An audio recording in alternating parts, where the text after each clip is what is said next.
Welcome to all my friends, students in physics class. Today our topic is a very important long question.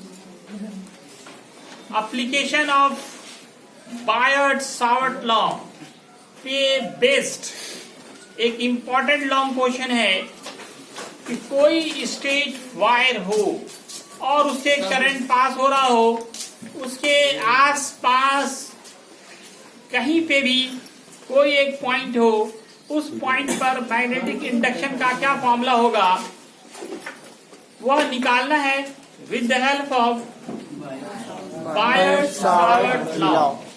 कोई straight current का wire है, बिल्कुल सीधा तार हो और उससे करंट पास हो रहा हो तो उसके आसपास मैग्नेटिक फील्ड जनरेट हो जाएगा। तो आसपास कहीं पे भी कोई एक पॉइंट लिया जाए तो उस पॉइंट पे मैग्नेटिक इंडक्शन का क्या फॉर्मूला होगा वो हम लोग डिराइव करेंगे। तो सबसे पहले तो फिगर को समझिए आप। क्या क्वेश्चन को एक बार फिर से मैं बता रहा हूँ, डिड्यूस करना, डिडक्शन या एस्टैब्लिश भी हो सकता है या लेकिन डिड्यूस ही ज्यादातर रहेगा। एग्जाम में डिड्यूस लिखा रहेगा, यहाँ कर दिया है इसलिए डिडक्शन लिखा है मैंने। डिड्यूस मतलब होता है प्राप्त करना, स्थापित करना। An expression of magnetic induction produced by a straight current carrying wire with the help of Biot-Savart law। तो मेन देखिए फिगर को ध्यान से समझिए। हम लोग मान लेंगे एक स्ट्रेट वायर है, कुछ भी नाम इसका आप दे सकते हैं। इससे कहीं पे भी किसी दूरी पर मान लिया जाए एक पॉइंट है P, यहाँ पे आपको निकालना है मैग्नेटिक इंडक्शन। ये दूरी मान लिया जाए R है, इस पर का भी कुछ नाम दे दिया जाए। O से R डिस्टेंस पर एक पॉइंट P है, इस पॉइंट P पर मैग्नेटिक इंडक्शन निकालना है। अब आप M को P से मिला दीजिए और N को भी P से मिला दीजिए। ये एंगल ऊपर वाला θ1 होगा, नीचे वाला θ2 होगा।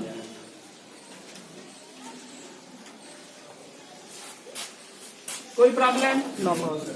करंट मान लेंगे कि आई फ्लो हो रहा है। कितना करंट फ्लो हो रहा है?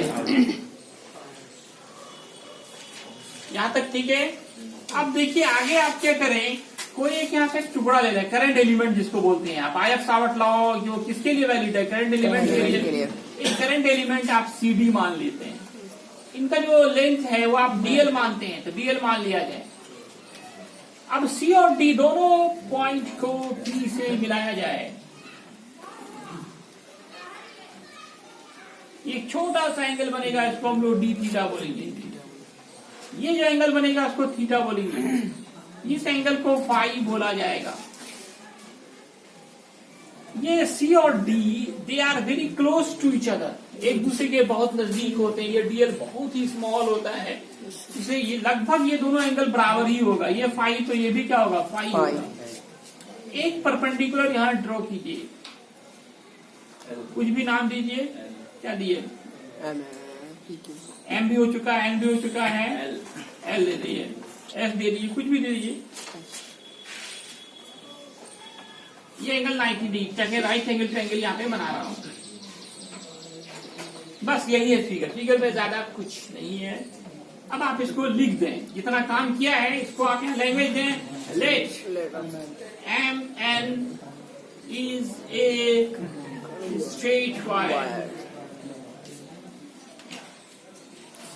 through which I current passes. Through which I current passes.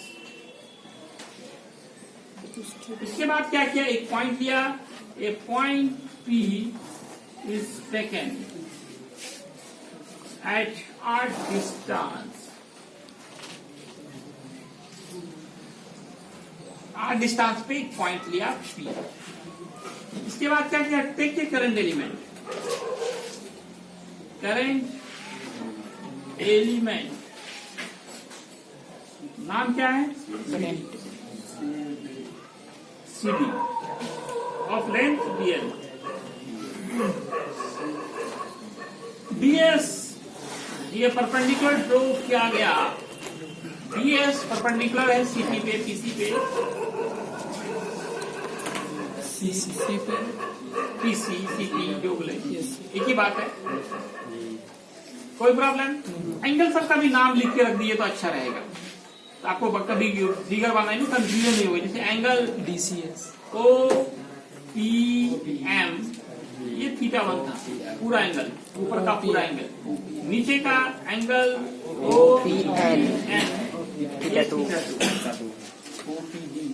Angle OPD,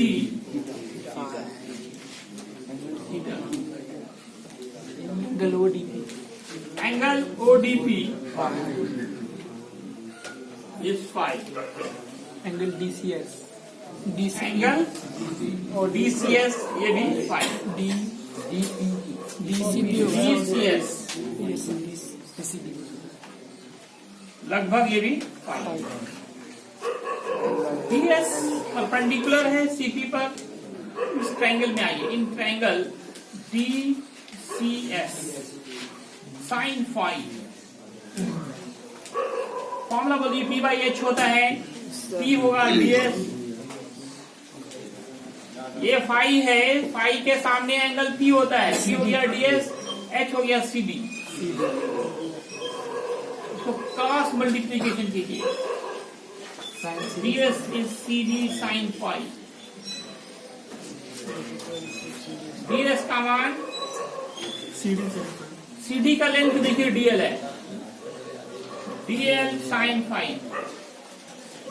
अब एक छोटा सा एंगल है D थीटा, देख रहे हैं? Yes sir. इस एंगल का मतलब आर्क बाई रेडियस, ये रेडियस का काम हो जाएगा DP, तो हम स्मॉल a मान लेते हैं, और आर्क हो जाएगा DS by small a, DS बराबर कितना आएगा AD थीटा। अब दोनों को मिलाकर देखें, from first and second, DS बराबर है DL साइन फाई बराबर AD थीटा, इसको इक्वेशन थर्ड मान लें। अब आइए बायट-सावर्ट लॉ पे, अकॉर्डिंग टू बायट-सावर्ट लॉ, तो dP बराबर होगा mu naught by 4 pi I DL sine phi बटे आर स्क्वायर, आर की जगह पे a डालेंगे, आई DL साइन थीटा पढ़ा था, थीटा यहाँ पे फाई है, आई DL साइन फाई करेंगे बटे आर स्क्वायर था, आर स्क्वायर की जगह पे दूरी, ये जो करंट एलिमेंट है यहाँ पे दूरी a माना गया है, एंगल फाई है इसलिए साइन फाई लिखा गया है। DL साइन फाई का मान यहाँ हम लोगों ने निकाल के रखा था, वो पुट किया जाएगा, mu naught by 4 pi I, DL sine phi का मान है d theta by a square, एक खत्म हो जाएगा यहाँ से, तो dV बराबर होगा mu naught by 4 pi I d theta by a, इसको मान लेंगे इक्वेशन 4। अब आप आइए इन ट्रायंगल OPB, दिख रहा होगा आप लोगों को OPB, इसमें आप cos थीटा लीजिए, cos थीटा का सूत्र क्या होता है B/H, B देखिए R है, H है A का मान हो जाएगा R बाई cos थीटा, इस A का वैल्यू फोर्थ पर पुट कीजिए, by putting the value of A equal R by cos theta in equation 4, तो dV बराबर हो जाएगा mu naught by 4 pi I d theta, यानी R बाई cos थीटा, तो dV बराबर mu naught by 4 pi I cos theta d theta by R, ये cos theta ऊपर आ जाएगा। ये जो अभी तक हम लोगों ने निकाला है वो magnetic induction due to current element, CD हमारा क्या है, करंट एलिमेंट है, बायट-सावर्ट लॉ करंट एलिमेंट के लिए सही है, करंट एलिमेंट के लिए हमारा अभी तक निकला dV mu naught 4 pi I cos theta d theta by R। अब हमको भी पूरे वायर के लिए निकालना है, अभी सिर्फ इस छोटे टुकड़ा CD के लिए मैग्नेटिक इंडक्शन निकला है, अब हमको निकालना पूरा स्टेट करंट के वायर के लिए T पॉइंट पर मैग्नेटिक इंडक्शन क्या होगा, तो आगे आप जानते हो कि अगर छोटा के लिए मालूम हो गया पूरा निकालना है तो उसके लिए हमारे पास हथियार होता है इंटीग्रेशन। तो इसको हम लोग बोथ साइड इंटीग्रेट कर देंगे जिससे फॉर्मूला निकल जाएगा। पहले आप इतना लिख लें। तो इतना सारा जो अभी हम लोगों ने जो निकाला है वो सिर्फ एक करंट एलिमेंट के लिए है। हम लोगों को निकालना किसके लिए? पूरे स्टेट वायर के लिए है। जब स्मॉल के लिए मालूम हो चुका है, पूरा निकालना हो तो इसके लिए हमारे पास हथियार औजार क्या है? इंटीग्रेशन है। हम लोग इसको क्या करेंगे? बोथ साइड इंटीग्रेशन करेंगे। तो देखिए now total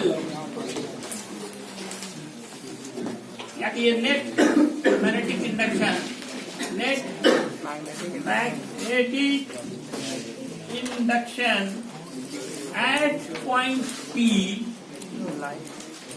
due to whole state current carrying wire, state current carrying wire, इसको हम इंटीग्रेट कर देंगे, integrating both side. U not by 4 pi I cos theta d theta by r। Limit क्या डालेंगे? यहाँ देखिए dB है, मिनिमम 0 होगा और मैक्सिमम d। या थीटा की बात कीजिए, अभी जो मैंने फिगर बनाया था ऊपर एंगल था θ1, नीचे एंगल था θ2। ऊपर का एंगल क्या था? θ1 और नीचे का था θ2। लिमिट जो है वही करेंगे, अपर लिमिट रहेंगे θ1 और नीचे है तो माइनस में डालेंगे। यहाँ से ऊपर जाएंगे तो प्लस होगा, इससे नीचे जाएंगे तो माइनस होगा।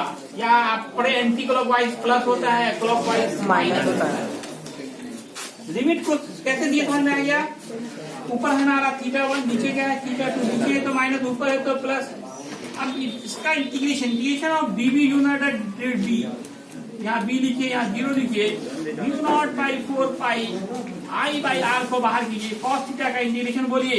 cos थीटा का integration sin theta. Very good. cos theta का इंटीग्रेशन sin थीटा। अब आप upper limit minus lower limit mu naught I by 4 pi r, फिर upper limit minus upper limit minus sine को 2 बार लिखना पड़ेगा, एक बार अपर लिमिट के साथ, एक बार लोअर लिमिट के साथ। You not upon 4 pi I by r। अब ये साइन θ1 माइनस माइनस प्लस हो जाएगा, प्लस साइन थीटा। यही फॉर्मूला एक आसान सा क्वेश्चन था, छोटा सा।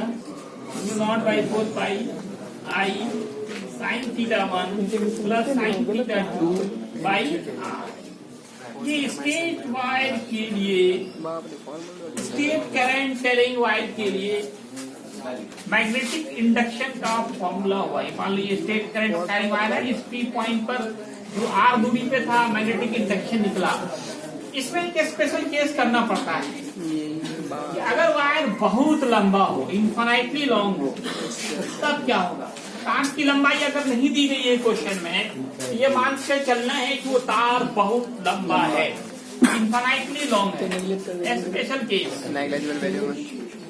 If wire is infinitely long, अनंत लंबाई का तार हो, तो आप फिगर में देखिए, अगर तार छोटा होगा, एंगल θ1 θ2 जो है छोटा होगा। जैसे जैसे तार बढ़ता जाएगा, लंबाई बढ़ेगा, एंगल बढ़ेगा, लंबाई बढ़ेगा, एंगल बढ़ेगा, लंबाई बढ़ेगा, एंगल बढ़ेगा। तो इनफाइनाइट है तो दोनों तरफ बढ़ रहा है, दोनों तरफ बढ़ रहा है, दोनों तरफ बढ़ रहा है, दोनों तरफ बढ़ रहा है। अब जब बिल्कुल इनफाइनाइट लेंथ का होगा तो मिलेगा ही नहीं, इस तरह का पैरेलल हो जाएगा। इनफाइनाइट लेंथ में मिलेगा ही नहीं, इनफाइनाइट उसी को जो मिले ही नहीं। तो ये θ1 भी हमारा 90 होगा और θ2 भी 90 होगा। If wire is infinitely long, then θ1 is 90, θ2 is 90। तो B का फॉर्मूला क्या पढ़ा आपने? Mu naught by 4 pi I by r, sin 90 plus sin 90। 90 का मतलब होता है। साइन 90 का मान 1 plus 1 mu naught by 4 pi 2 by R. काटना नहीं, क्योंकि म्यू नॉट बाई 4 पाई का मान ही डायरेक्ट 10 से पावर -7 होगा। काट दिएगा तो मुश्किल में पड़ जाइएगा। तो काट ही सकते हैं, लेकिन उससे आपको आगे परेशानी होगी। इसलिए सबसे ज्यादा यूज लेकिन यही फॉर्मूला होता है।